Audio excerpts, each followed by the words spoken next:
Hello, everybody, and welcome to our third live stream from the STEM Teacher Network. We're super excited to be with you again tonight, and if you're watching this recording later, we're excited that you're checking it out as well. We have decided to go back to basics tonight. We're going back to if you're starting a brand new STEM program, or if you just want to make sure that your STEM program is going to be super successful, we're going to go back to some really key foundational insights that have been hard-won by our old pal Josh here along the way, and some of the insights he's gathered from others. Before we get into those topics, though, which when Josh first shared them with me, they were kind of like mind-blowing, expanding. I had never thought about these as like the core issues facing a STEM teacher. Before we get there, though, I just want to remind you of a couple of the key tools that we have in our STEM network. So first, I guess I should say, I haven't said it, I'm Andrew Vandenheuvel. I'm the Senior STEM Education Specialist at Michigan Virtual. And we're thrilled to be kind of powering the network. A few of the tools. One is there's an agenda for this meeting, which you can find linked in the description of the YouTube live stream page or the video page there. And that agenda has links to a variety of resources. I'll just share my screen here so that you can see those when I'm chatting about them. First one, of course, is a link to the actual live stream itself. You're probably watching that right now. The second is a link to the guest book. We'd love it if you'd be willing to sign in tonight. Just tell us that you're here. That's a great way for us to kind of be able to just keep tabs on who's showing up to these things and who's finding them useful. I also want to highlight our STEM teacher community on Google+. That's a great place for you to connect with other STEM teachers, ask questions, share ideas, share resources. We're also offering sketches. If you're engaging with these videos either as a live stream or even coming back to them later to watch them, you can get sketch credit for that through the course from Michigan Virtual. I'll be giving you a passphrase tonight that you just type in and you get bingo bango, you get sketch for participating. And we also have this really cool thing which hasn't been utilized to the degree that we'd love it to be, which is a shared STEM resource collection. We want to be able to share resources. That's one of the recurring themes that we heard people say that they want from this from this teacher network. And we have this really simple way to do that. This is what's been shared so far, but there's just this really simple form where we ask you to share your favorite resources to the collection. So you just follow that Google form, share the name of the resource, a link to the URL, grade level, and any comments you have. And then we can assemble some of the best resources that we're using across the state. Hopefully save each other a lot of time searching for those. And if you want any help on figuring out how to use any of these tools, I've prepared a little screencast which shows just how to get into the course, to get sketches, how to use and sign up for Google+, things like that. So the other thing I want to just highlight is for those of you who are joining us live tonight, we really would love it if you guys are asking those questions on the live chat.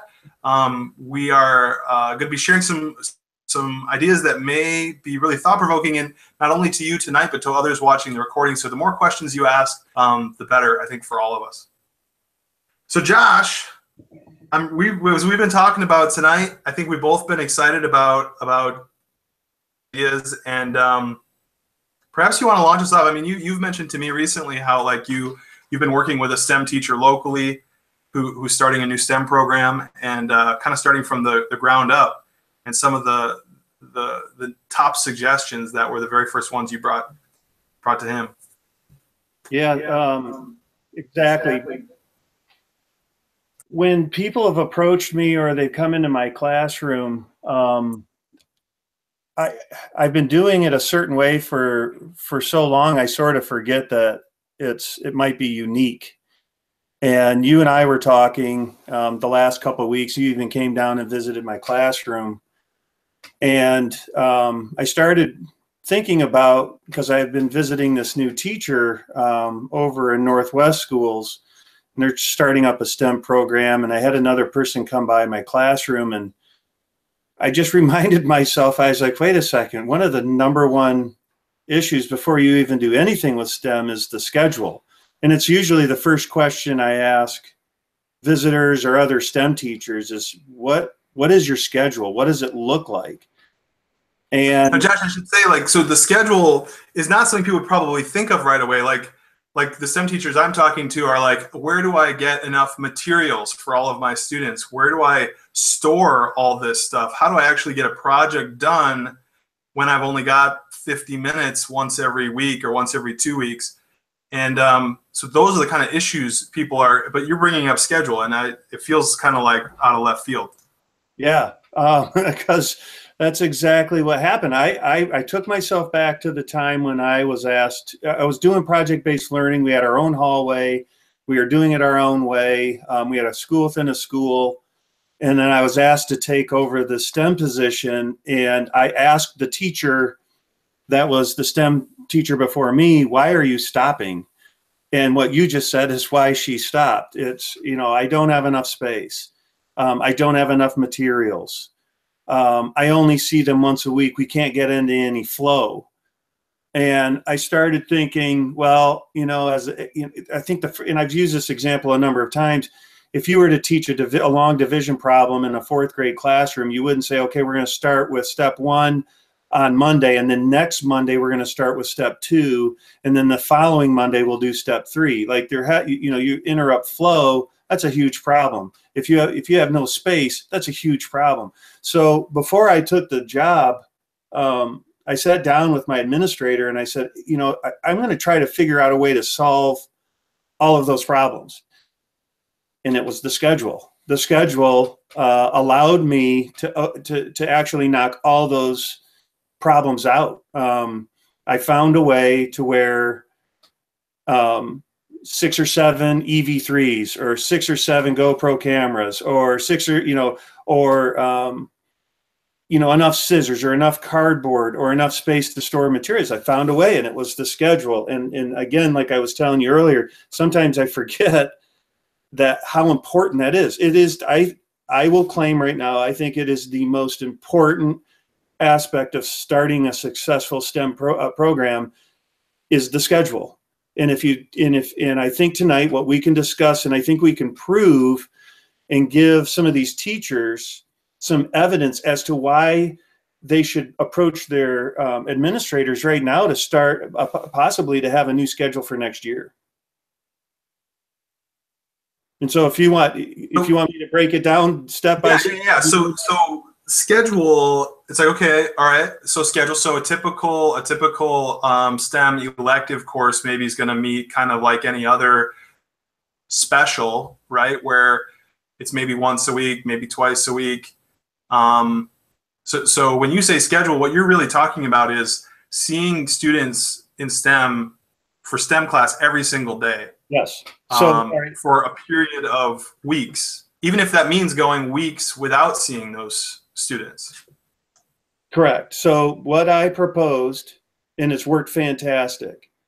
What I proposed was, well, before I made the proposal, I think what I thought real quick was that you can't take a STEM program and put it into a specials box. Like the specials box that even I grew up in as a kid was, you went to art once a week, you went to music once a week, you went to gym once a week, and there was this rotation pattern of that you did that, or you went to library once a week. And so what they've done is they've taken STEM and they've put it in there. And what I showed my principal, and we worked together a little bit on this, is that we don't have to disrupt that side if we don't have to. But what I would like to, what I proposed to him is I want Mrs. N's 4th grade class every single day for 5 weeks during this time. And then I'll take the next 4th grade class for 5 weeks at that same exact time. And I'm going to show them a schedule up. I'll share a schedule in a minute. And so what I propose to them is what that will do for me is one, and I think it's the most important, is flow. When a kid starts a project or they start coding or they start engineering, they need to have that flow of like the next day getting back into it and then the next day getting back into it. If you separate it by a week, it's almost like you're spending half the time reteaching it. And so that was key number one. It is about the kids. Now, then it becomes about me. I got to have space. And so we have 400 students in our school. If I'm seeing them all once a week and they're all making a project, I have to store 400 projects. But the way I'm doing it, I have to set, I at the most I have to store 100, but I'm putting them in groups. So really the most I'm storing is like 30, you know, after you put them in groups of 3 or 4. Josh, you had like a graphic you showed me. Is it all right if I put that up while you're describing Yeah, that? I have it. yeah, and I'll explain it. Okay, great. So the way you do this is first you want to get principal buy-in, but if you look up at the top of there, that was the before, like your class is just loaded with stuff. And so once your class is loaded with stuff, I know the next thing that a teacher's going to do. I have empathy for these teachers. I'm one. So the next thing they're going to do is they're going to actually prevent themselves from doing certain projects simply because they don't have enough space. And so now they've actually they've cornered themselves to only select certain types of activities because they don't have the storage space. But if you see the same 4th grade class every single day for 5 weeks, what you end up having is this smaller group of kids that you're seeing each week. So I see 100 kids a week compared to 400 kids a week. Now, they're not going to get STEM all year, but they're going to, and this is the cool thing. Last year, we did it for 9 weeks straight. And we said, you know what, that's too much. You know, we want them to break it up once in a while. And so I said, you know, at least give me 2. And we actually ended up settling for 4 or 5 simply because of the days that were out. But I see 1 4th grade class a week. I see 1 5th grade class a week. I see 1 6th grade class a week. And I'm going to show them even another little interesting thing that we did even with the 6th grade that actually worked. And then I see my 3rd graders once a week. And I'm going to share this screen real quick. And I would be more than happy, whoever wants to see this, reach out to Andrew and I, and I'll share you the schedule. And I'll actually show you the schedule we had last year because they're different. And I can still do what I'm doing. I don't think people realize, well, I don't think it's a priority of the administrator to walk in and figure out the STEM teacher schedule. I mean, and what I'm hoping this talk will do is to empower STEM teachers to have some tools to take to their administrators. So I'm going to go ahead and share this real quick. So can you see my screen? Throw out there that, you know, what Josh is suggesting is pretty significant, right? That the STEM teacher who usually is not super empowered go and actually make a suggested change to the special schedule. So I'm really kind of curious. Obviously, we're going to let Josh show that, but I'm really curious people's reactions to that, and if that sparks any concerns or questions that they might have. So can you see the screen, Andrew? Okay. So here's what we have here. This is my 5th grade. I see them from 9:30 to 10:40. And so what happens is during August 28th through August 29th, I see this teacher Passcode. From October 2nd to November 3rd, I see Witt.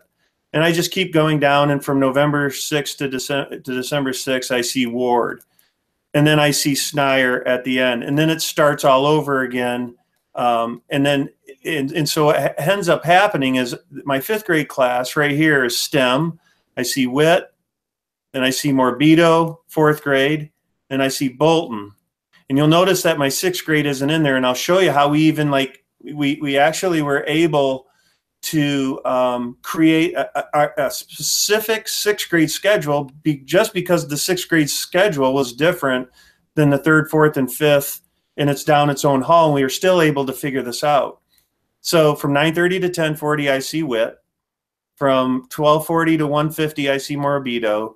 From 2:20 to 2:30, I see Bolton. So it's 4th or 5th, 3rd, and it's a STEM class. Now, what happens is the art teacher is also seeing them every single day, once a week. I mean, I'm sorry, 4 days a week. She sees this 5th grade teacher, this 4th grade teacher, this 3rd grade teacher. Now, what's interesting is the PE and music teacher, they wanted to see them more regularly. So what they did is they just split the time. Instead of going that 70 minutes, they went 35 minutes, and then they split it. And then they, with this group right here, so Passcode and Ward, what they do is they split it. After the 35 mark, they switch.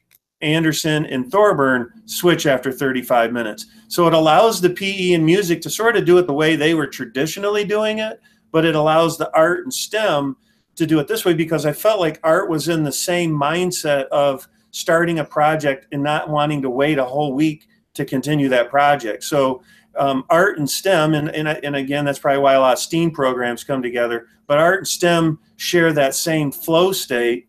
And so it's really easy to partner up with the art and STEM teacher to do this. And then what I want to point out, you know, some people are like, wow, you have the easiest schedule on earth. There's like so many hours that you're not teaching. Well, it's not. If you go down here, the 6th grade, we have what we call a STEM A and STEM B. They have band, they have general music, they have art B, general music, choir, PE, health. So there's, you know, they have so many other things to do. So what we said to them is, you know what, I'm going to keep this STEM A for August 28th through November 3rd. So now they actually have a completely different schedule than this group, but we still figured it out. I think the bottom line in saying all this is we figured it out. Like you can. And I'll tell you what, years ago when I was getting into teaching and I'd watch how people would do the schedule, so I'd say, okay, I am not being a part of that.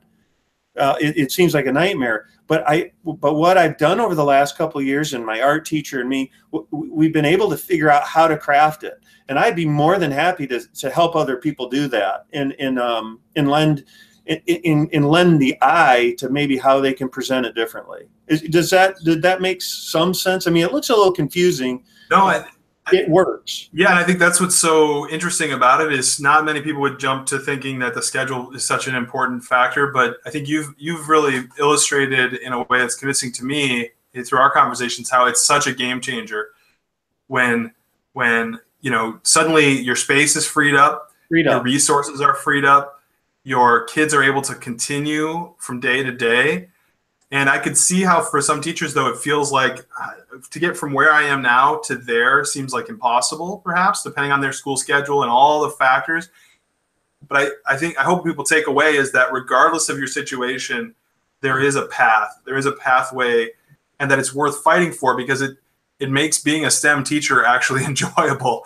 Whereas by contrast, you said to me the other day, you're like, if I couldn't do this, you could pay me twice what I'm making now, and I wouldn't do it. I wouldn't do it.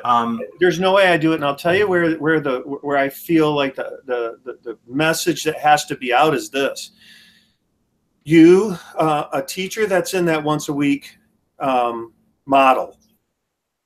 What happens is, and I said it earlier, but I really want to drive this one home. What happens is they start deciding what they're going to do with their students based on space and resources instead of on what's best.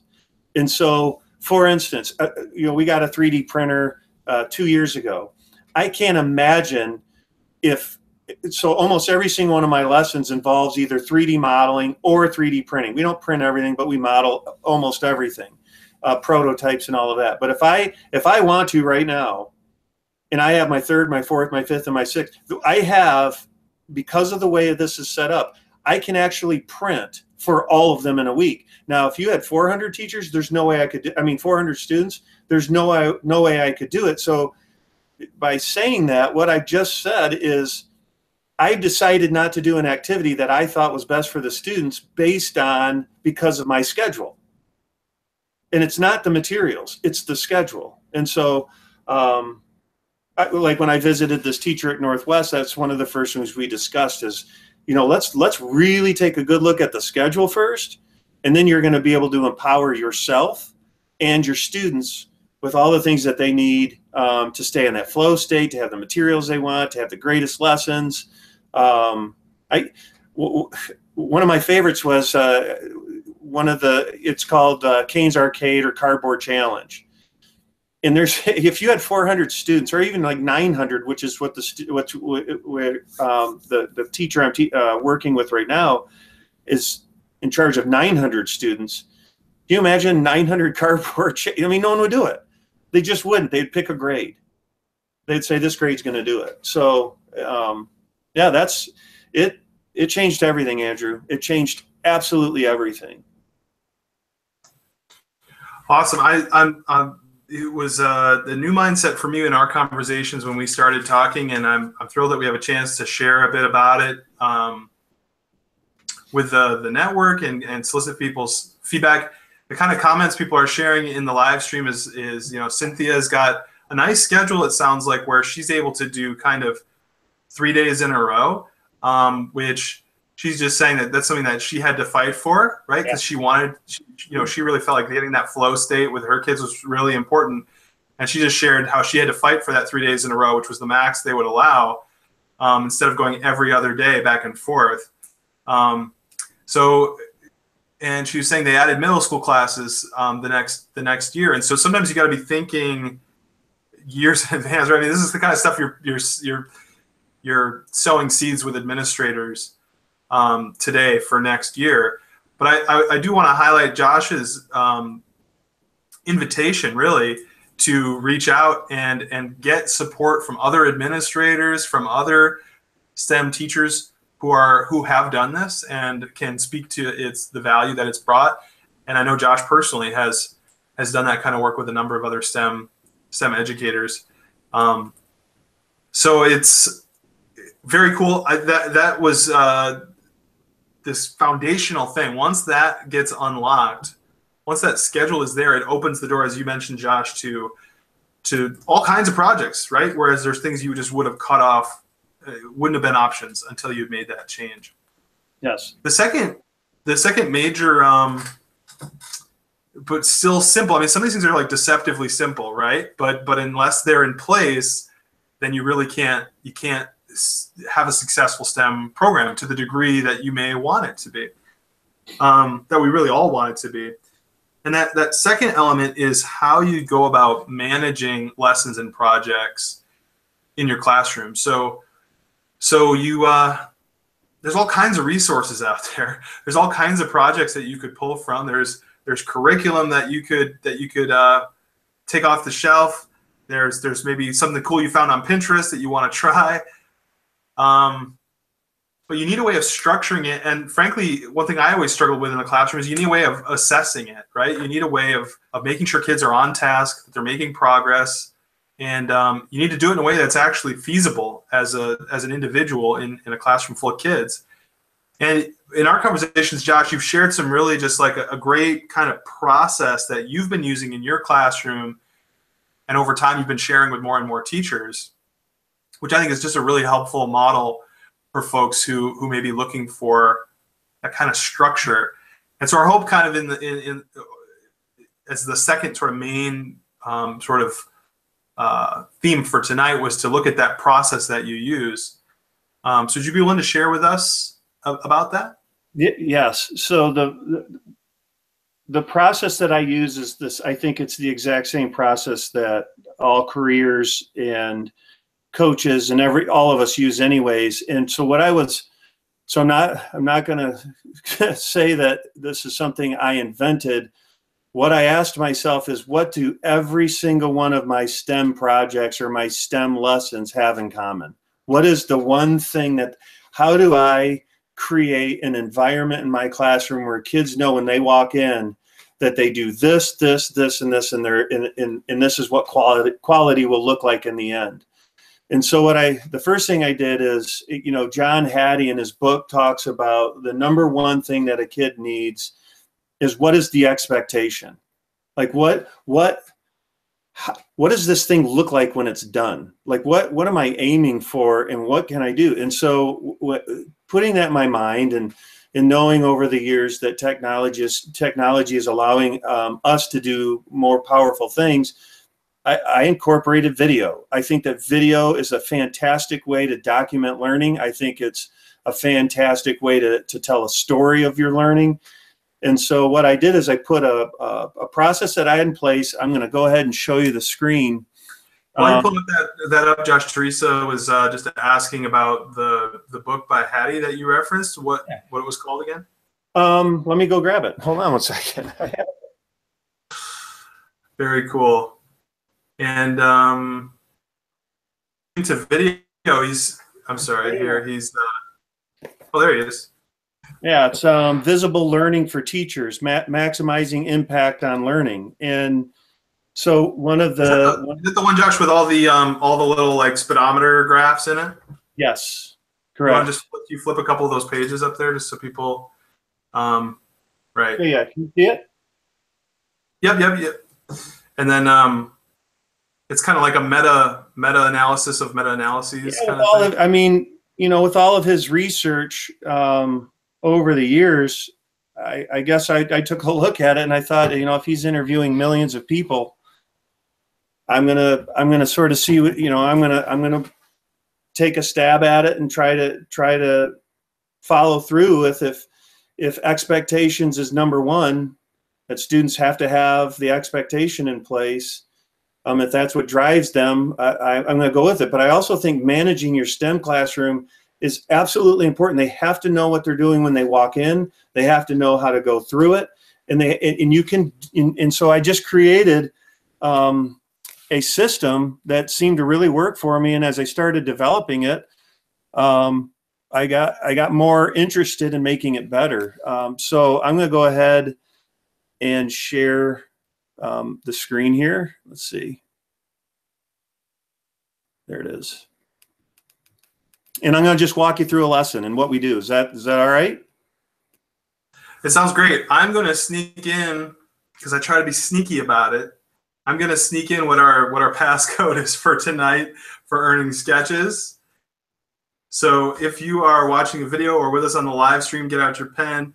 The code for tonight is the word calendar, just the word calendar. So if you go into our sketch bearing course, it'll ask you for meeting threes, kind of passphrase or code, and that is calendar. But don't tell anyone, because they have to be here to see it or watch the video. All right, sorry, Josh, go ahead. So it doesn't matter if they're working on spheros, it doesn't matter if they're coding, doing cardboard challenge, wiring, it doesn't matter. What I have them do is they always get in groups of 2 or 3, and every single day that they're working, they have to get to the final product. There's 4 phases, and the first phase is they always have to have a plan, and they have to show their plan. So they have to actually draw out a plan, and to me, a plan means it could be a drawing, it could be who's getting what, it could be who's responsible for what. But we spend a good portion of our first part of our project on really creating a really good plan. And I tell them coaches do it, lawyers do it, maintenance people do it, people that are collecting waste throughout a city are doing it. Everyone's got a plan. Teachers have lesson plans. We all have plans. And it will really help guide you through to get to the final product. So in this right here, it was called a writing vending machine project. This group of kids created their plan, and then they videotaped it 5 seconds, and then they uploaded it. And then in the second part is there's always a performance, like they're performing the task. And so I have them capture it. And during that, they reflect on it and they narrate their performance. Getting them, you know, some of the performance might be coding. Some of the performance might be measuring something out. Some of their performance might be building something. It doesn't matter. Whatever they're performing, they capture it. And then we have this iteration, but we really call it like a polishing phase. We have them actually look for times in their project where they had to make a change, a fix, and we want them to capture it. And so they actually capture it for about 4 or 5 seconds with video. It documents it, they reflect on it, and then they narrate it. And then in the final product, they show, even if it doesn't work or it does work, what they do is they capture it, and then they tell you, well, it worked or it didn't work. So it doesn't matter what, and if it does not matter what the project is. And one thing I just want to highlight there, because you had mentioned how like you're using video to do that, and one of the great benefits of that, I think, is the students are capturing each of those phases themselves and demonstrating to you as the instructor that they've gone through each of these stages, which I think is this huge to me, it's this genius little twist, right? It's not like we're always making videos for class. It's not like all of our projects are to make videos, but we're using videos to document the progress we've made, which helps not only with assessment, but it also helps with building your portfolio, communicating to parents, all the pieces that can go along with that. Let me show you one question that. Oh, go ahead. Teresa asked, and just to keep in mind, maybe at some point you can reference this, is is what kind of rubric or what you might use to evaluate students using the process. Sure. So I'm going to show you, and Andrew, you know this, and I'm not trying to plug this. It's just that Andrew knows that I created an app for this, and I created it out of necessity for myself. So I'm going to show you what happens how I can manage these phases.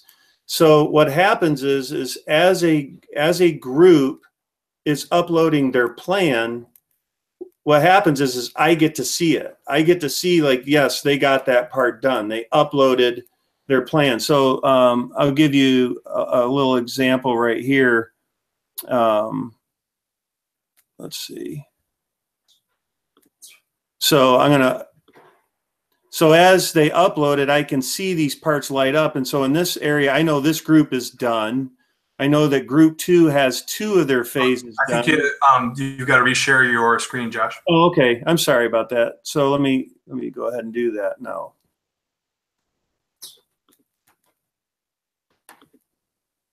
Okay, so what happens is as students are uploading their plan and they're capturing and they're narrating and they're reflecting on their plan, then the next they would go through performance, do the same thing, capture, narrate, and reflect it. Iterate, or they're polished, they would capture, narrate, reflect, and they're uploading. But as they're doing that, the teacher dashboard actually is showing me, like, this group right here has the 2 phases done. This group is finished. This group has 3 parts done. This group over here is asking me some questions or making comments about their group project. And what this does is it allows me to manage it, because currently in a STEM environment or a project-based learning environment, one of the most difficult things to do is know where they're at. So as they're doing the assignment, it's difficult to, did this group just get started, or is in this group's almost done? And it's almost like you're guessing and you're walking around, where I was using it as, like, you guys got to upload this stuff into Google Classroom. I need to see that you got it done. Then you can go to the next one. So I was using Google Classroom to do that at first and creating assignments for that, so I could sort of monitor who's done with what. And then I just started implementing it into making an app. So Josh, people are asking, what is the name of that app? And there's generally positive, lots of exclamation points when you showed that. So maybe you want to share just a little bit more about what exactly that is and how people could use it. And they're seeing how they could use that in a variety of different settings. Yeah. So in Andrew, you know the story, but I mean, originally I was just doing this in my own classroom. I didn't have any intention on creating an app out of it. And I had a couple people say, you should turn that into an app. So I started about a year ago messing around with it. It will be out this January. And right now I have it. I'm looking for teachers to pilot it. So if there are some teachers on this network that are, hey, if you want to give it a shot, I want you to be brutally honest and let me know what you think of it, so we can make it, a really good working app. But it's really it's a management app. But what I really like about it, and I'm going to share my screen again, and I can't show video real well on here, but you can go to our YouTube channel and see some of the videos. What I really like about it is not only does it guide them through, they cannot make a video more than 45 seconds. So as they're uploading video, they have to trim it and meet this 45 seconds. So it really becomes their pitch. So one of the questions you told me to keep in mind was, how do I assess this? Well, in the app, and I'm going to jump in and show you this. In the let me share my screen again. What the app does is it allows you, when you're creating your new lesson, and this is my lesson. I have my lesson title, my lesson summary, my materials list, my key terms from the standards. Now, that's where my assessment lies. What do I want my kids fluently saying? What do we can give a test on?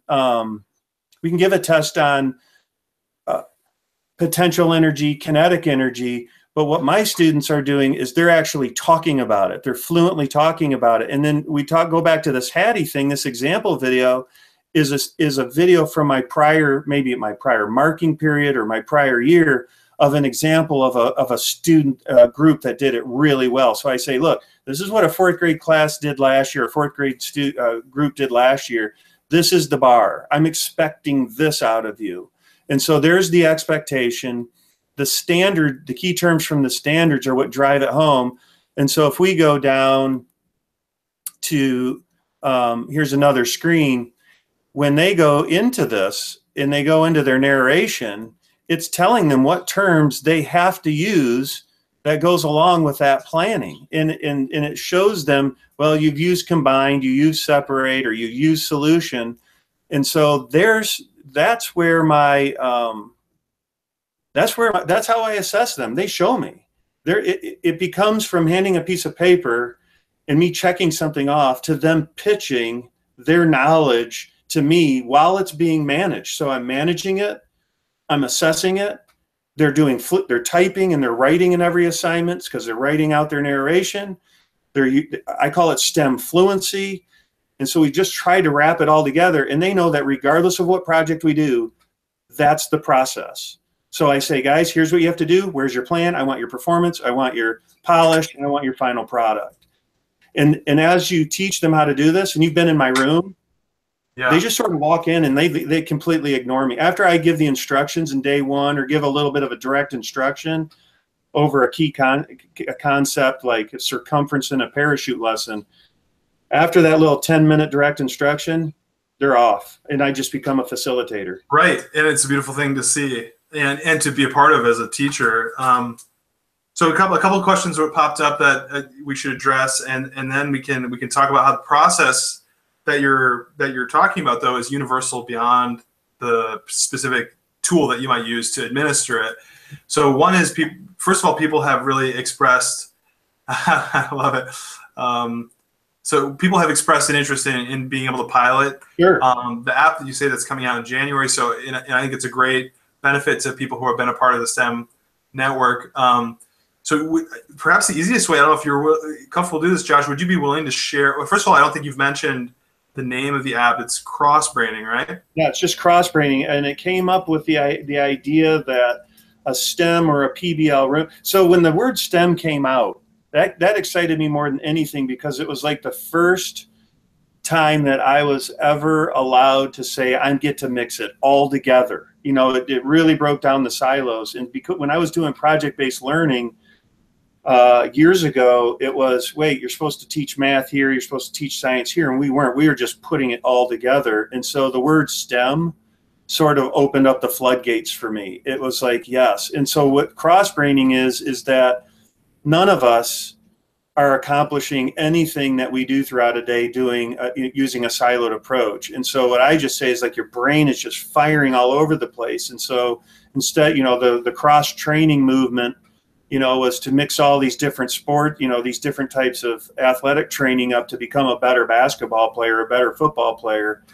I think that it's just cross-braining. You know, you're hitting a little bit of this and a little bit of this to become a better human and to have the skills that you need for a career. Right. So a couple of the other questions. So one was, you know, how to be able to pilot it. And so I was wondering if you're comfortable sharing like email address for cross-braining that people could reach out to you. And if you just did that over the video, then anyone who came back to this at a later time could shoot you an email. Is that all right? Yeah, let me, I'll type it out on a Google Doc and okay. And we could also put it in the description of the video, but it'll make more sense in this context. Yeah. The other question that popped up was whether it works with the iPad.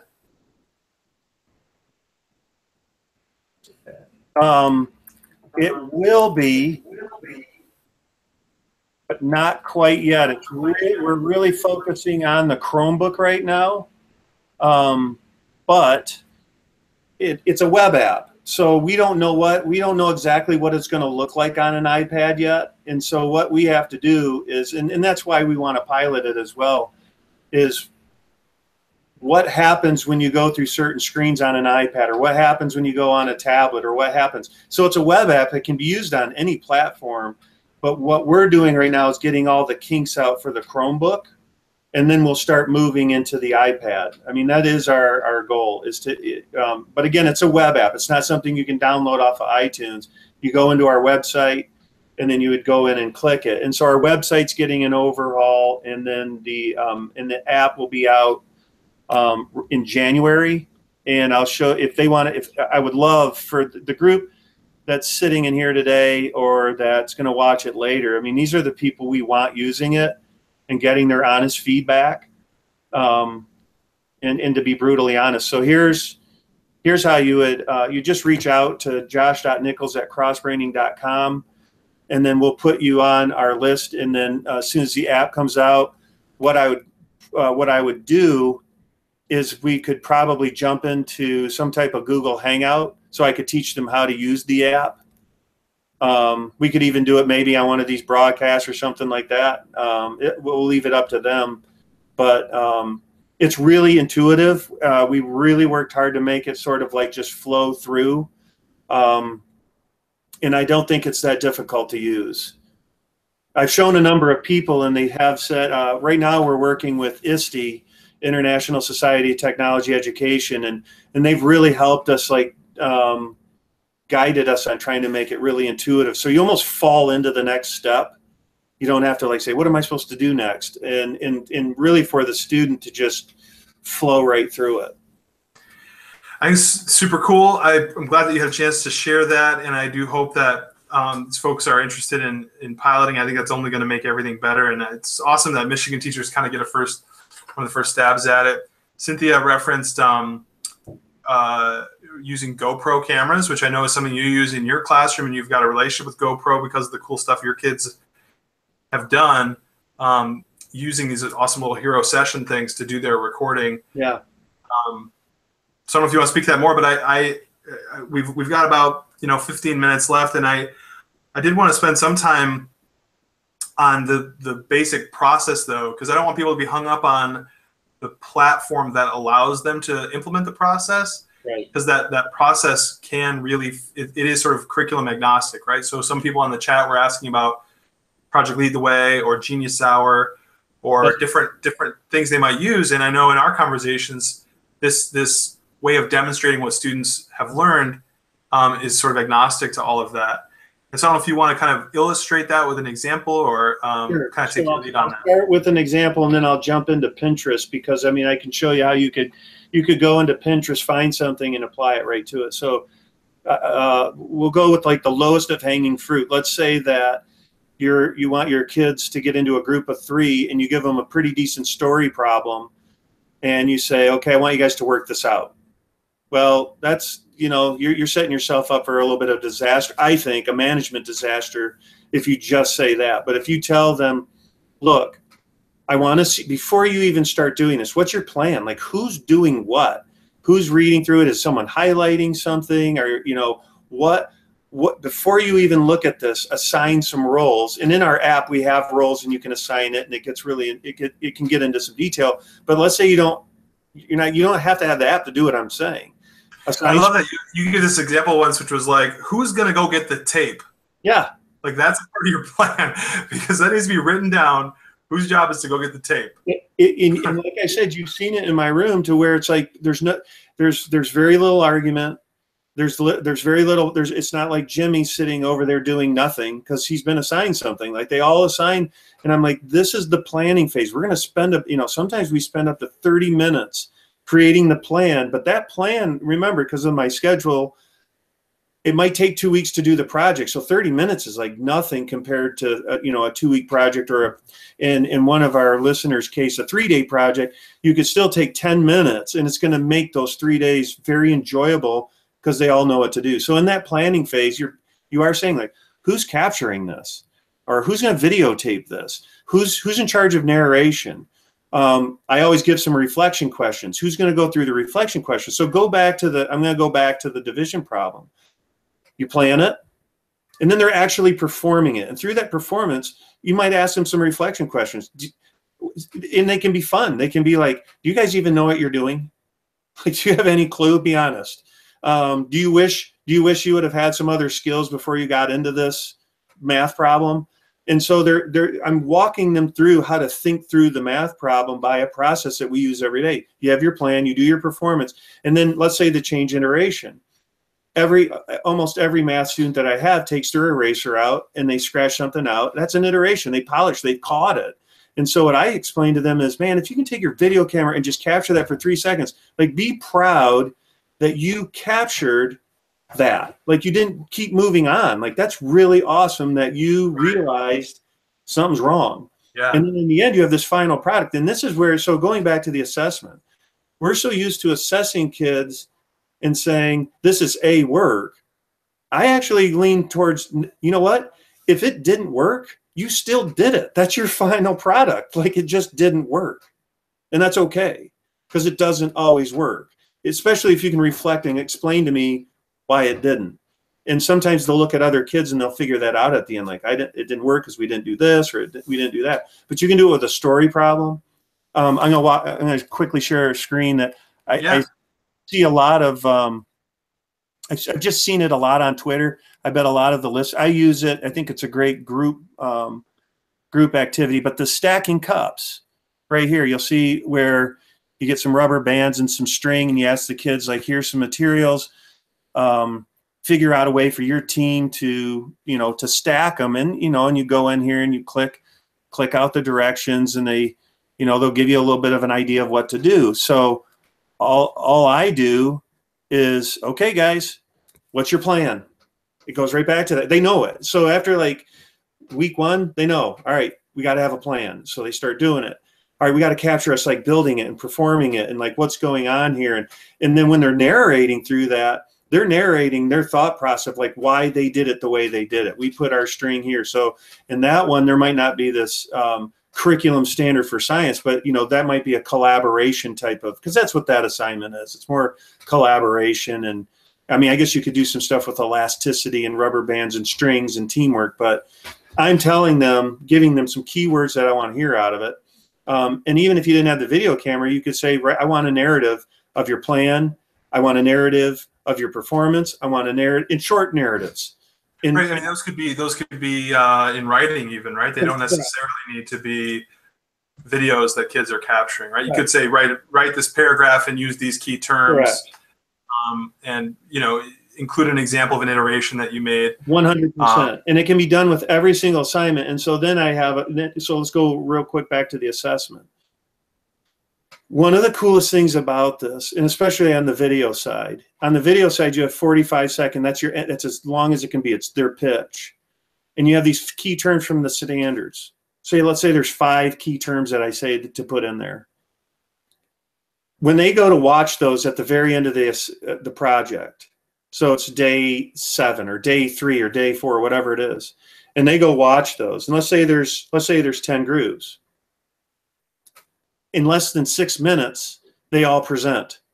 But what they don't realize that they're doing is now they're hearing those key terms from the standards through someone else's narration 10 times each.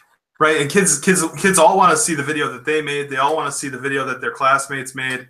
But because they've had to been, the way you structured it, they have to be so tight that they're reviewing the content as they watch those videos. And they don't even know that they're reviewing. But even what's crazier, you bring up, they're so interested in watching theirs. One of my favorite parts, and I tell them this all the time, is when that group comes up and they're like, we don't want to show ours. And I'm like, what's so cool about that is you guys, that's metacognition. And I tell them, it's like, that's metacognition. Right. You're thinking about your thinking. You realized when you saw so-and-so's, they hit a home run, and you know that yours is garbage. And I actually acknowledge and think that that's cool that you just graded yourself. Exactly. They always talk about kids grading themselves. That's a kid grading themselves. Where they're like, theirs is better. And I love that stuff, and I praise those kids and those groups that do that. I don't encourage it, but I praise it. And so that's why I think I got off track. You can still give assessments, but what I'll tell you is that if those key terms are driving the task, which they should be because they're the standards, if they're driving the task, your kids are going to score off the charts because those terms are what drive the instruction and what drives the project. And I remember in high school, I get tested. My daughter tells me once in a while, Dad, we got a test. And I've never even seen this stuff before. And you know what? I'll be honest with you. I think I've given a few of those back in the day as a teacher where I'm like, when I handed the test out and I'm like, oops. It's like, I hope I taught that. Cover that one. So, I mean, it just helps drive. It helps me stay focused too. No doubt. No doubt. Sweet. Well, I want to give an opportunity, you know, just for anybody else who's on the live stream to ask any final questions they might have about some of the things you've raised. You've really introduced some interesting things, or things they want to see more of in the last few minutes. We've introduced some, I think, really interesting things about schedule. Sorry, I should switch cameras here. About schedule and the importance that can play in terms of freeing you up in so many different ways.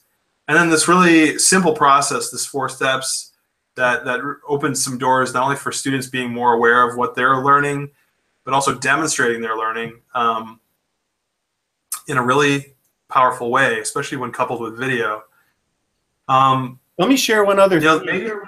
Yeah, go ahead. Go ahead. So let's go back to the curriculum agnostic for a second. Andy Losick out on the west side, him and I have been sharing some stuff back and forth. And he can now send me a video and I can actually implement it into my classroom the next week because I have a process in place. Like I may do it wrong the first time. I might not do it like him. I might not know the standards that he's doing. But like when I visualize this, I'm like, all right, I can pull this off. And I have a management system already in place. So I know where to put these things. It's basically a beginning, middle, and end. And because the kids are used to it, I can go into Pinterest or I can talk to somebody that says, hey, here's what I'm doing. I think one of the biggest questions I get for people that already are using some of this method is they'll say, hey, I'm doing underwater, I'm going to get off into another little world, but I'm doing underwater robotics. Are you telling me like it takes 4 months to build that? Or I'm doing FIRST robotics. It takes 4 months to do that. You're going to turn that 4 months into a 45-second video? Oh, absolutely not. What are those tiny little individual lessons that you're doing that makes a robot? So you're breaking down like wiring, or you're breaking down cutting PVC. So you just break down those longer projects into manageable chunks and actually now the kids can see if I put this and this and this and this, now I have a robot. So you're just breaking it up. Yeah, and I might just share my screen here a second with one of the videos you have up on your YouTube channel and I'll just mute the sound if that's okay, but just to illustrate how you actually, this is a student produced video, right? And they're showing and they're narrating. I can play the audio, I guess. This one isn't narrated. This one just okay. But there are examples where kids are narrating it. They're explaining exactly what they've done, what their iteration is. So here they're showing the iteration that they did to make their, and what you're saying is, Andy Losick or whoever, another STEM teacher, if they just send you this student-produced video, you're like, okay, I get it. You're like, versus reading, a teacher guide and looking at some poorly illustrated diagrams, you can see this example of student-produced work, and you're like, yep, I can try that in my class, and I know what we're going to be doing. So it's a way of sharing, not only communicating, not only are kids being really concise in their understanding, not only can you communicate with parents, not only can you assess it, but it's also this really potentially powerful way of sharing projects with other teachers.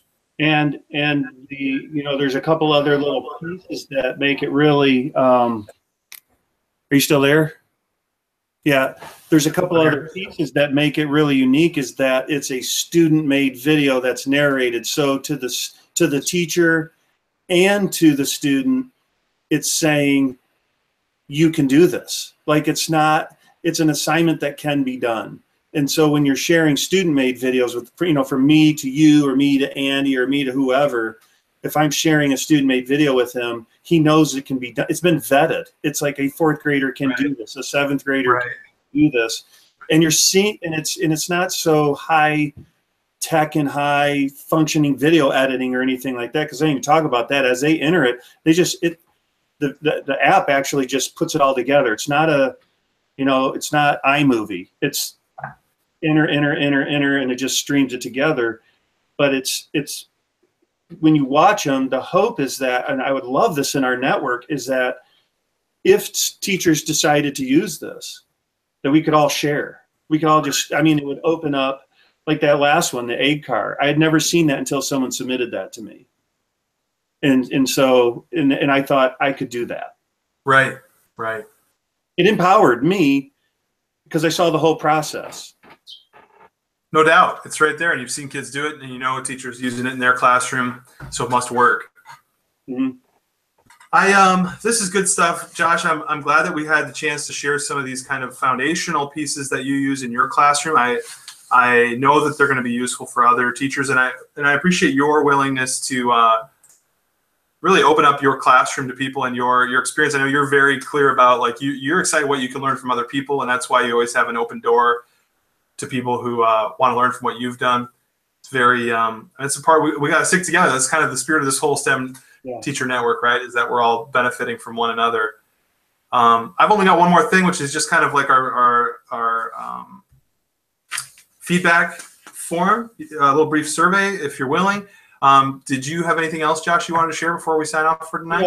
In the feedback form, and those that are out here, I guess what I would want to know is, do they want more of this type of conversation where it's like the nuts and bolts of what's going on in the classroom? And I would actually highly encourage some of them to join with us. You and I talked about that. Like, if there's some tricks that they have, like, I'd love to bring them on here and let them share it, because that's how this momentum. I mean, right now I'm calling it STEM education. I just think this is the way kids should be educated anyways.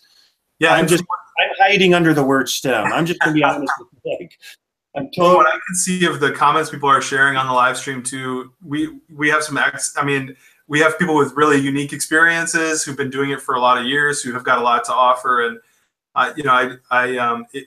that's another piece, that if folks are willing to volunteer to join us in this kind of forum where they can share some of their experience, we definitely want to take those opportunities. Yeah, that we haven't, Andrew and I have not figured this completely out, but what we do know is that there were over 500 teachers that were saying, let's share ideas and resources. So if you can make some comments on how you think that would be better, I'm all in, because the more we get to talk with each other and hear what you guys want, and all the ladies out there and guys that are teaching in this space, that's how transformation is going to take place. It really is. Right. So at the very end of the agenda, you'll see a little link to a very brief survey, possibly the world's shortest survey you'll ever complete, except there's a typo, which I will change. So, but please offer your feedback, and that's a place also where you can say, hey, I would be willing to share some about my experience, join you guys on the live stream so that I can maybe share some examples from my class, some of the insights that I've had. But also, as Josh alluded to, just, we'd love to hear you. This is our third one now, and we've kind of taken a different approach in each case. And so if you're willing to give your feedback on those, that'd be much appreciated. We want this to be a network that's valuable for everyone out there in the field working with kids. So thank you guys so much for joining us tonight.